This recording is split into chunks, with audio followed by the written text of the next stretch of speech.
I met him. You And met him? had a Yeah, I met Jimi Hendrix and had a nice conversation with him, and he was very nice.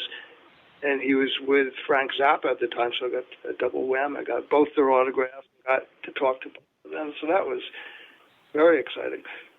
What was it? What was that convo like?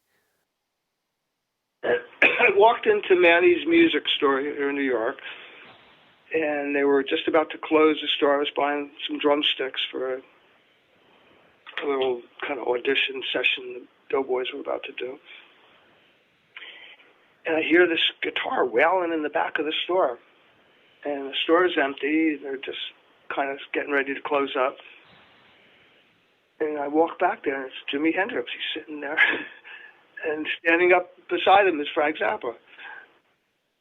So, I'm not leaving. I go back, I bought my drumsticks, and I went back there, and I just sat down and listened to him play. And then he stopped, and he was talking a little bit to Frank, and then I joined in and asked a few questions. Never asked anybody before in my life for an autograph, but I said, I can't miss this opportunity.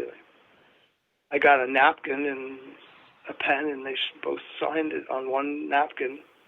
Jimmy's was Be Groovy, Jimi Hendrix. And Frank said, thank you, Frank Zappa. What were they talking about? Was Hendrix showing him stuff and Right, he was trying out a Les Paul.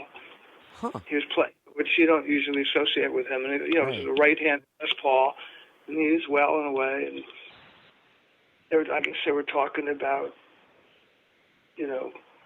guitars and stuff. And at that point, I barely played guitar. I was mainly a drummer. But I just thought I got to say something. So I said, did you ever try to seek out a left-handed Les Paul instead of playing a right-handed one? And he goes, yeah, I know they have them, but he says, I prefer the right-handed ones. I like the way it feels upside down. So,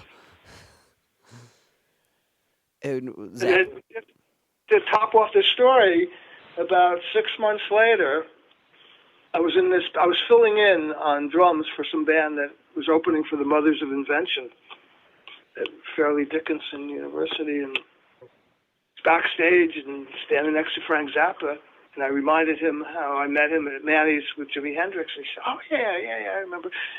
And he was very nice, and he was really complimentary of my drum solo that I had just done. He told me, he says, you have the fastest foot I have ever heard in my life.